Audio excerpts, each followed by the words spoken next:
silakan.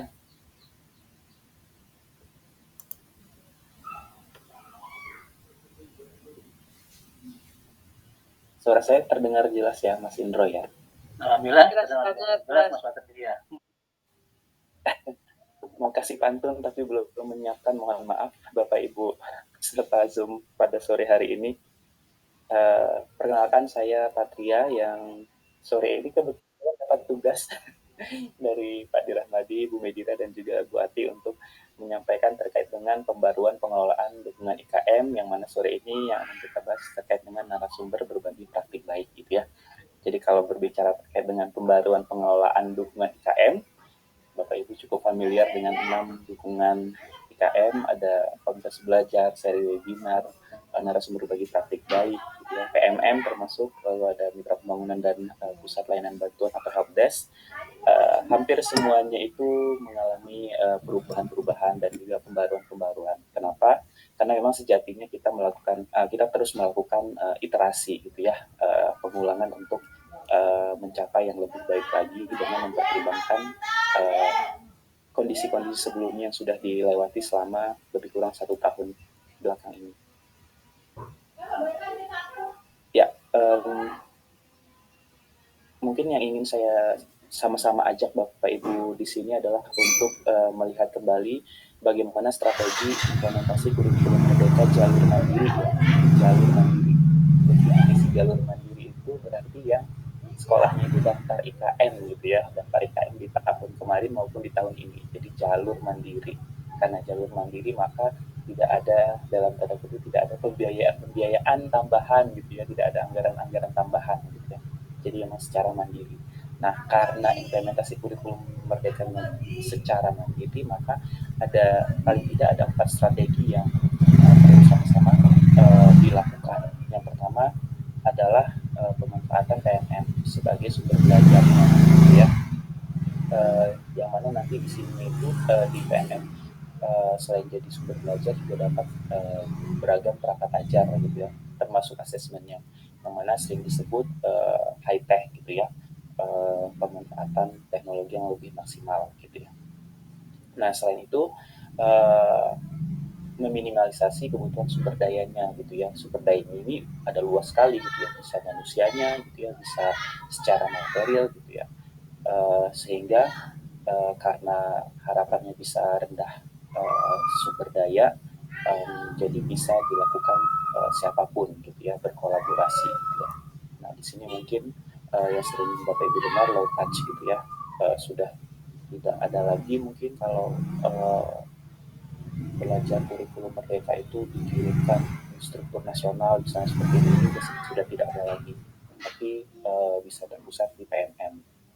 Nah, terkait dengan narasumber berbagi praktik baik, ini yang menjadi core-nya gitu ya, yang menjadi inti dari dukungan itu sendiri adalah untuk membangun ekosistem belajar, berbagi, dan berkolaborasi antar PTK gitu, dalam mengimplementasikan kurikulum merdeka. Karena kita menyadari bahwa kurikulum merdeka ini adalah hal yang baru gitu ya, barang baru dalam tanda kutip untuk Bapak Ibu guru dan kepala sekolah, sehingga akan berat kerjanya kalau hanya menunggu saja gitu dari pemerintah. Maka kita harapannya bisa membangun ekosistem belajar dan berbagi serta berkolaborasi gitu ya. Ya lewat apa? Lewat komunitas belajar, lewat penggerak komunitas, termasuk lewat narasumber berbagi praktik baik. Dan yang terakhir adalah menyediakan dukungan berkelanjutan dengan skala besar, namun sumber dayanya minimum gitu. Bagaimana bisa dukungan-dukungan itu bisa terus berkelanjutan gitu ya. Apapun kondisinya itu dia akan terus berkelanjutan. Tapi nanti tapi dia tidak tergantung pada si sumber dayanya gitu ya. Mungkin kalau sekarang sudah mulai terlihat dan Bapak Ibu sudah sering terlibat di dalam komunitas belajar, itu konteksnya penggerak gitu ya. Itu penggeraknya sudah bermunculan gitu ya, sebagai uh, sebagai salah satu ekosistem yang terbangun, tapi dari sumber daya dia minimum ya, karena tumbuhnya secara organik dan berdasarkan kesadaran untuk belajar, berbagi, dan berkolaborasi. Nah, sekarang mari sama-sama kita lihat kembali gitu ya, kita coba flashback atau kilas balik sejenak terkait dengan narasumber berbagi praktik baik gitu ya. Di desain awalnya itu sendiri memang narasumber berbagi praktik baik ini dibuat karena kita merasa berbagi praktik baik itu penting gitu ya. Karena berbagi praktik baik itu bisa bisa dihasilkan atau bisa dimiliki oleh siapapun gitu. Nah, saat di awal itu kita menyebutkan NSBPB itu adalah guru dan kepala sekolah yang berbagi praktik baik gitu ya. Dan spesifik lagi saat di gelombang satu, um, guru dan kepala sekolah yang kita sebut narasumber berbagi praktik baik itu adalah mereka yang berasal dari program sekolah penggerak, SMKPK gitu ya, yang mana Bapak Ibu ini adalah orang-orang yang direkomendasikan oleh pelatih ahli ya. Lalu kita coba beriterasi lagi gitu ya, coba mendalami lagi. Ternyata di lapangan kita banyak menemui kondisi di mana saya direkomendasikan sama pelatih ahli tapi saya nggak mau jadi narasumber berbagi praktik baik gitu ya. Nah di gelombang kedua kita coba reformulasikan lagi gitu ya formatnya gitu. Bagaimana kalau melalui proses seleksi dan pendaftaran misalnya, sehingga yang mau jadi NSBPB sudah adalah mereka-mereka yang memang ingin gitu ya. Sehingga di gelombang kedua ini Bapak Ibu yang mungkin bagian dari gelombang kedua melewati proses pendaftaran atau seleksi gitu ya. Nah di gelombang ketiga mungkin ini prosesnya masih sama gitu, hanya saja ditambahkan alat bantu untuk pengelolaan karyanya. Yang mana Bapak Ibu menggunakan Sinar Baik sebagai sistem informasi terpusat untuk karya-karya NSBPB-nya itu sendiri. Nah, saat ini yang sedang ingin kami informasikan adalah proses pengelolaan pembaruannya. Gitu. Apa yang menjadi penekanannya? Penekanan saat ini adalah semua PTK itu berkesempatan untuk berbagi, gitu ya. Jadi sudah tidak ada batasan lagi sebenarnya siapa yang bisa dan siapa yang tidak bisa berbagi. Dan yang pembaruan saat ini yang dilakukan adalah karya narasumber berbagi praktik baik nantinya akan terpusat di PMM, tepatnya di fitur bukti karya. Mungkin izinkan saya untuk menjelaskan lebih lanjut. Nah, apa saja sebenarnya yang menjadi pertimbangan dalam pembaruan atau pengelolaan narasumber berbagi praktik baik ini? Paling tidak ada 4 hal yang menjadi refleksi yang sama-sama kami lakukan di Kemendikbudristek, termasuk setelah melihat dan mendengar berbagai cerita. Yang pertama, poin pentingnya itu adalah berkolaborasi dan berbagi antara GTK itu perlu dibudayakan untuk akselerasi transformasi pembelajaran murid, gitu ya. Sehingga perlu difasilitasi setiap guru tuh untuk bisa berbagi, gitu ya. Karena kata kuncinya itu adalah mau membudayakan kolaborasi, belajar dan berbagi, maka semuanya punya hak dan perlu difasilitasi gitu. Bahasa sederhananya adalah ya semua guru, semua GTK adalah guru dan semua GTK adalah murid gitu. Saat mereka berbagi praktik baik, mereka adalah guru. Saat mereka ikut belajar dari narasumber berbagi praktik baik, yang mereka adalah murid. Ya. Jadi kesempatannya atau dalam tanda kutip haknya untuk berbagi dan belajar itu perlu kita fasilitasi. Yang menjadi pertimbangan kedua, saat ini ada sekitar 307.611 satuan pendidikan yang sudah menerapkan kurikulum merdeka dan prinsip-prinsipnya. Itu baik dari sekolah penggerak, SMKPK maupun pendaftar IKM jalur mandiri di tahun lalu dan tahun ini, gitu ya. Sehingga satuan-satuan pendidikan itu dapat berbagi praktik baik tentunya, khususnya yang tahun lalu sudah menerapkan, gitu ya. Nah, dengan angka sebesar ini dan pertumbuhan narasumber berbagi praktik baik yang di setiap gelombangnya mungkin persentasenya cukup kecil, maka dikhawatirkan budaya kolaborasi belajar dan berbaginya ini tidak bisa mengejar satuan pendidikan yang terus tumbuh untuk belajar kurikulum merdeka, gitu ya. Itu kenapa di proses yang saat ini kita tidak lagi membatas-batasi siapa yang menjadi narasumber berbagi praktik baik, gitu ya, sehingga bisa terbuka untuk siapapun. Nah, selanjutnya di bisnis proses sebelumnya, Bapak Ibu mungkin perlu kami informasikan itu membutuhkan sumber daya yang cukup besar, gitu ya, sumber daya manusia, gitu gitu ya, sumber daya secara materi, yang mana itu timingnya itu terus berulang gitu ya. Nah, khususnya untuk karya-karya yang perlu dikurasi gitu. Nah, Bapak Ibu rajin mengunggah karya, nah itu uh, datanya kan terus bertambah gitu ya, dan ternyata itu secara bisnis proses sumber daya cukup besar di lingkungan Kemendikbud itu sendiri. Dan yang terakhir, uh, pertanyaannya bagaimana jika guru atau kepala sekolah atau PTK kita mau belajar dari sumber-sumber yang sudah terpercaya gitu ya.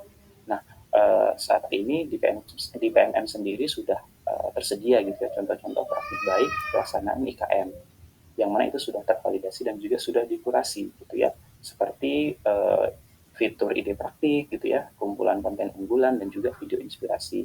Nah, kita juga punya bank ini gitu untuk bisa dimanfaatkan oleh PTK di seluruh Indonesia gitu. Maka akan ada beberapa hal yang berubah untuk aktivitas NSBPB saat ini. Terkait dengan pendaftaran, maka tidak ada lagi pendaftaran gitu ya. Jadi sudah tidak dibuka lagi itu namanya gelombang NSBPB gelombang 4 gitu ya. Itu sudah tidak ada lagi gitu ya. Jadi NSBPB itu yang merupakan PTK dari sekolah yang sudah mengimplementasikan kurikulum merdeka atau mungkin prinsip-prinsipnya gitu. Dan mereka ini selain sekolahnya sudah menerapkan IKM, mereka juga sudah melakukan aktivitas berbagi, mau itu secara daring bisa lewat unggah karya baik dokumen tertulis maupun video di Bukti Karya PMM ataupun mengisi webinar gitu ya. Kan sering juga ya NSBPB ini diundang webinar misalnya di komunitas belajar tertentu, di satuan pendidikan tertentu juga. Itu juga termasuk NSBPB gitu. Maupun yang mereka berbagi secara luring gitu ya. Yang mungkin Bapak Ibu di sini sudah cukup sering lakukan gitu ya, diundang ke sekolah A, diundang ke komunitas B, diundang ke MGMP gitu misalnya ya. Nah, jadi orang-orang ini sudah menjadi narasumber bagi praktik baik gitu ya. Sudah tidak ada lagi seleksi-seleksi dan pendaftaran. Jadi artinya sudah terbuka untuk siapapun seperti itu. Nah, jadi siapapun yang telah berbagi praktik baik secara luring maupun daring, mereka adalah NSBPB. Nah, terkait pembekalan, saat ini tidak ada lagi pembekalan khusus gitu ya.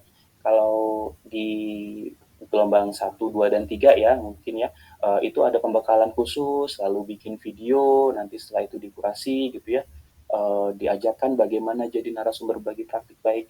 Nah, untuk saat ini sudah tidak ada lagi pembekalan-pembekalan khusus untuk menyiapkan Bapak Ibu jadi NSBPB gitu ya.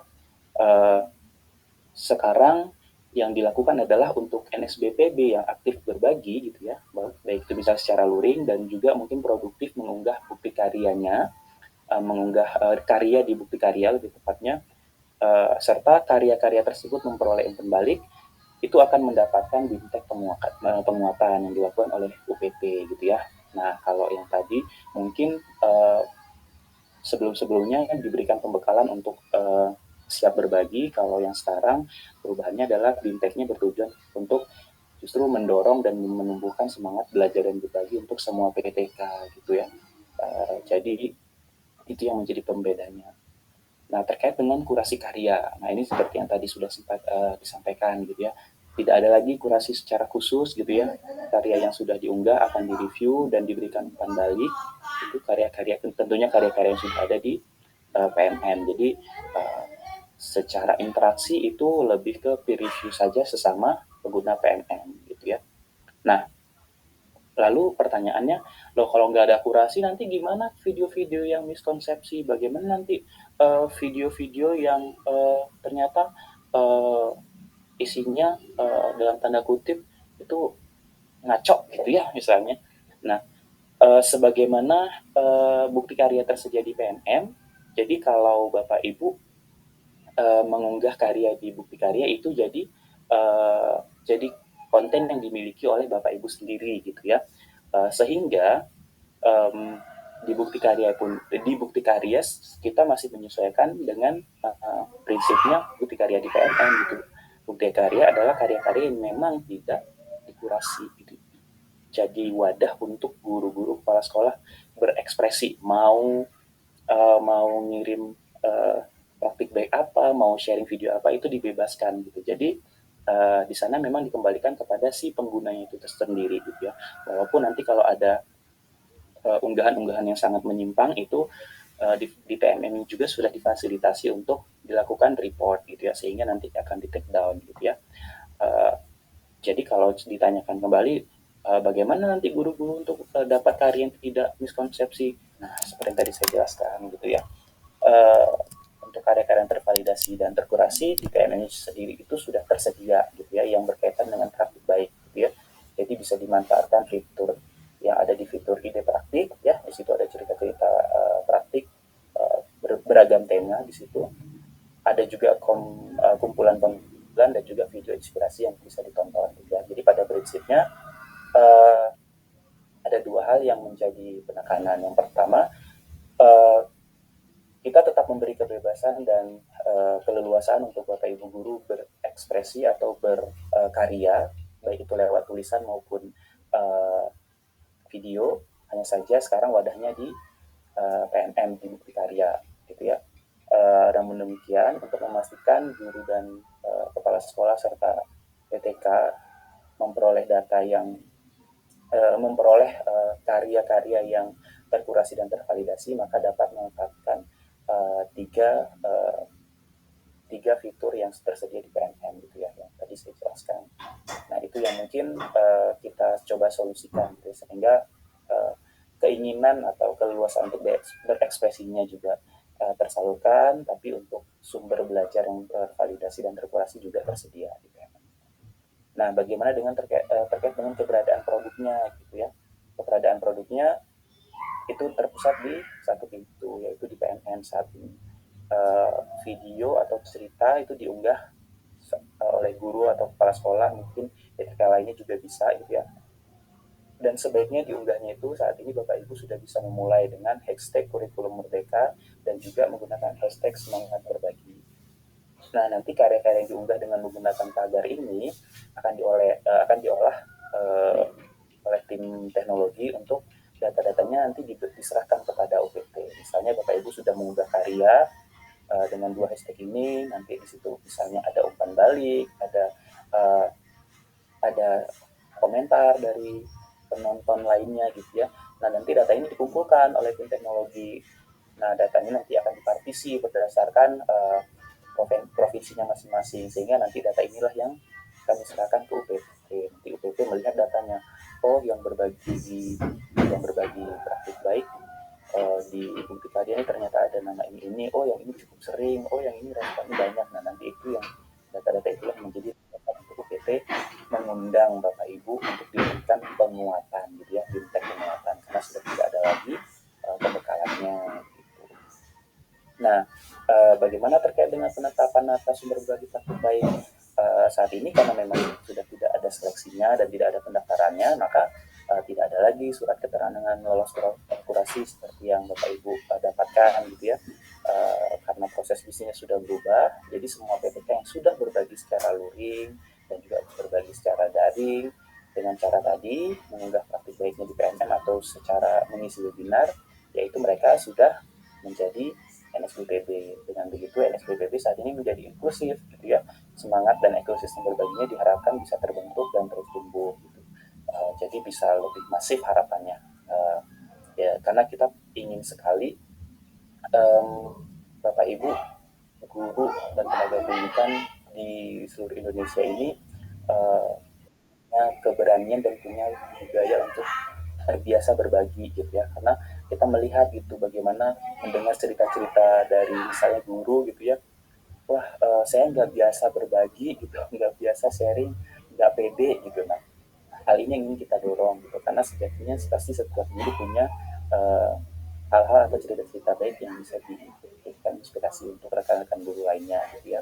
Selain itu kita juga mendorong, mungkin ada juga uh, uh, kelompok-kelompok guru yang justru hobinya berbagi terus gitu kan, berbagi, sering berbagi. Nah ini juga kita dorong untuk jangan lupa belajarnya gitu ya kan, sehingga selain berbagi praktik baik sebagai narasumber gitu ya, ya jangan lupa untuk belajar juga dari narasumber berbagi praktik lain gitu, sehingga nanti ekosistemnya yang muncul adalah guru-guru yang aktif belajar dan juga berbagi gitu ya. Itu terkait dengan beberapa perubahan yang secara umumnya Bapak Ibu ya. Untuk saat ini Sinar Baik sendiri masih bisa digunakan gitu ya, khususnya untuk transisi gitu ya, mungkin ada Bapak Ibu yang mungkin belum mendapatkan sertifikat ya kalau tidak salah ya. Nah itu juga masih bisa dimanfaatkan untuk proses transisi. Nah, mungkin lebih kurang seperti ini pengelolaannya gitu ya. Jadi nanti kami dari pusat menyiapkan panduan dan materinya gitu ya. Lalu yang saat ini kami lakukan beberapa mungkin 1-2 bulan terakhir kami melakukan sosialisasi ke semua pemangku kepentingan gitu ya, baik di lintas unit, baik di Direktorat Vokasi dan UPT gitu ya. Nah, setelah adanya sosialisasi ini termasuk kepada Bapak Ibu semuanya, lalu harapannya nanti Bapak Ibu bisa berbagi praktik baik, baik itu secara daring maupun luring gitu ya. Yang mana nanti kalau yang daring, Bapak Ibu akan datanya akan terpusat di PMM dan nanti per 3 bulan di PMM akan mengolah data ini gitu ya, melihat siapa yang aktif berbagi dengan tagarnya, kalau bisa jangan lupa gitu ya. Lalu nanti kami dari pusat akan mendistribusikan data itu ke UPT sehingga nanti UPT bisa mengolah data dan memberikan penguatan kepada peserta yang dipilih gitu ya. Nah, nanti UPT juga bisa melakukan sosialisasi di daerah masing-masing. Mungkin beberapa UPT juga sudah melakukan gitu ya. Ini yang nanti secara pengelolaan secara sederhananya gitu. Jadi yang bisa sama-sama kita simpulkan adalah narasumber berbagi praktik baik merupakan pendidik dan tenaga pendidikan dari satuan pendidikan yang telah menerapkan kurikulum merdeka atau prinsip-prinsipnya dan telah membagikan praktik baiknya gitu ya. Jadi siapapun ya pokoknya itu ya. Cara berbaginya seperti apa gitu ya. Cara berbaginya tadi ada dua gitu ya, bisa secara daring, bisa dilakukan dengan mengunggah video atau dokumen melalui fitur bukti karya di PMN, ataupun mungkin bisa menjadi narasumber berbagi praktik baik yang mengisi webinar-webinar. Nah, untuk yang karya, jangan lupa menggunakan tagar kurikulum merdeka dan juga tagar semangat berbagi untuk karya yang diunggah di fitur bukti karya. Nah, yang selanjutnya, cara yang kedua, mohon maaf ini mungkin harusnya yang kedua, berbagi praktik baik secara langsung juga ini menjadikan salah satu cara yang Bapak Ibu masih bisa terus lakukan. Nanti bisa dilakukan dengan cara hadir secara langsung gitu ya. Bapak Ibu juga sudah cukup familiar dengan cara ini. Nanti jadi NSBPB, mengisi di satuan pendidikan, misalnya mengisi di komunitas belajar atau mungkin forum-forum belajar dan sebagainya. Nah, ini mungkin informasi terkait narasumber bagi praktik baik. Dan mungkin kami perlu mengingatkan kembali Bapak Ibu bahwa uh, poin pertama ini sangat penting ya, bahwa narasumber berbagi praktik baik itu bukan narasumber substansi kurikulum merdeka gitu ya. Jadi ingin kami tegaskan lagi, tugas Bapak Ibu bukan mengajarkan terkait dengan substansi kurikulum merdeka gitu ya. Karena untuk belajar substansi kurikulum merdeka, kita mengarahkan rekan-rekan PTK kita untuk memanfaatkan PNM yang sudah menjadi sumbernya gitu ya, di pelatihan mandiri ya. Jadi belajar di sana itu substansi kurikulum merdeka. Yang Bapak Ibu lakukan adalah berbagi praktik baik apa yang Bapak Ibu lakukan misalnya di kelas, bikin kepala sekolah apa yang dilakukan di sekolah gitu ya. Nah, jadi praktik baiknya gitu. Seperti apa proses pembelajarannya, misalnya seperti apa misalnya mengimplementasikan topik-topik tertentu gitu ya. Jadi praktik baiknya gitu ya, praktik baik di sekolah maupun praktik baik di kelasnya gitu. Yang kedua, tugas utama pendidik adalah di sekolah gitu ya. Pastikan kegiatan berbagi praktik baiknya tidak mengganggu jam mengajar ya Bapak Ibu ya. Jadi kalau bisa eh, Bapak Ibu aktif menjadi narasumber berbagi praktik baik, tapi juga tetap murid-murid di kelas tidak kehilangan sosok Bapak Ibu sebagai guru gitu ya. Mungkin bisa disesuaikan jadwalnya gitu. Kalau di awal-awal dulu mungkin sempat diinformasikan juga atau mungkin ada yang belum terinformasi untuk kegiatan berbagi praktik baik secara luring, sebenarnya itu dibatasi gitu ya, 1 bulan hanya sekitar 1 atau 2 kali, 2 atau 3 kali saja gitu ya. Untuk daring sendiri misalnya mengisi webinar itu bisa menyesuaikan waktunya yang tidak berbenturan dengan jadwal mengajar gitu. Dan yang ketiga, yang mungkin ini sama-sama perlu kita tanamkan, bahwa berbagi praktik baik itu kan bisa dilakukan untuk hal-hal yang sudah berhasil maupun yang belum berhasil gitu ya. Harapannya kalau kita berbagi praktik baik yang sudah berhasil itu bisa menjadi inspirasi, tapi kalau kita berbagi praktik baik yang itu ternyata praktik baik yang belum berhasil, jangan-jangan itu bisa menjadi pembelajaran untuk GTK lainnya. Seperti itu Bapak Ibu. Mungkin itu rangkaian alur paparan saya. Mungkin saya kembalikan ke Mas Indro atau mungkin dari Bu Medira, dari teman-teman konsultan, Mbak dan juga Mas Rizky juga ada yang kalau ada yang ingin ditambahkan, saya silakan. Terima kasih.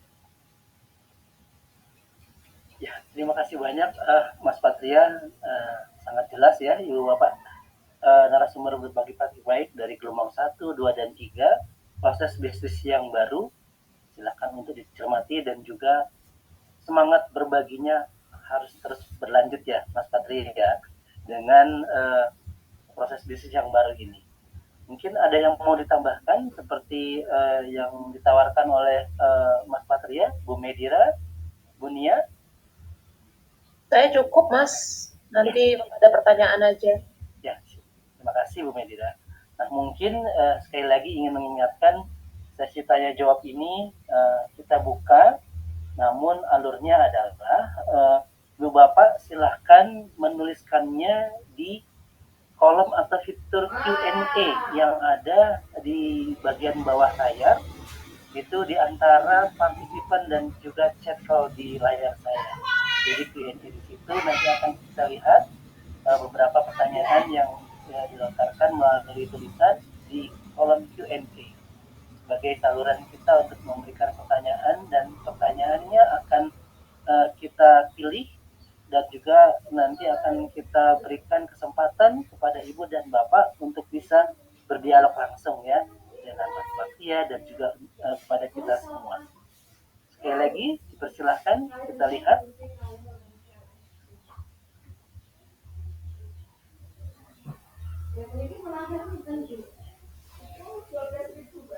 Ya, mungkin diwakili dengan pernyataan dari Ibu Ika Dian Prasetyo nih Mas ya, bahwa walaupun kita tidak ada lagi kan ya sertifikat sebagai narasumber, berarti semua guru dan semua kepala sekolah adalah murid dan juga sekaligus guru. Mungkin bisa dikomentari lebih banyak Mas Patria untuk hal ini.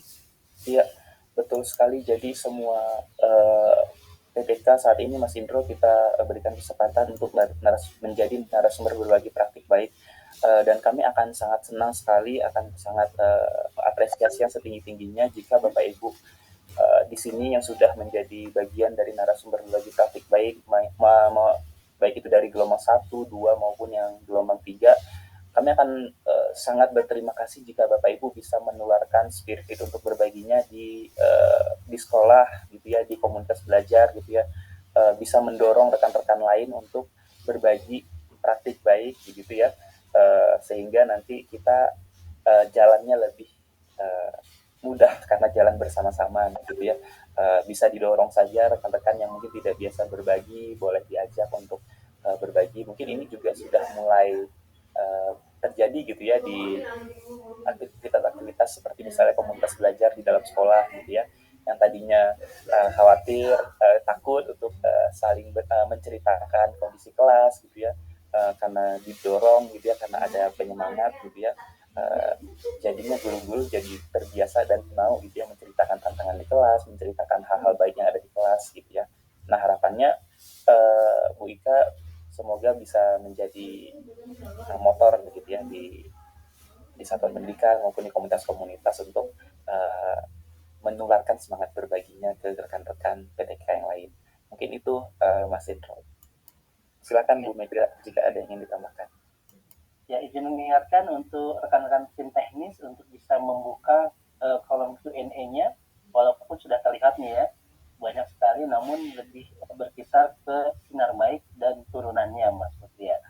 Jadi mungkin kita dahulukan juga pertanyaan-pertanyaan yang berkaitan dengan bisnis baru ya Mas Putri ya. Ada tambahan lagi dari tim?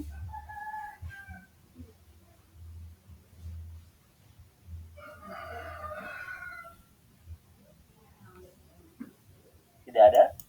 Sepertinya belum Mas. Belum ya. Nah, sudah masuk beberapa ini. sebentar kita lihat dari Pak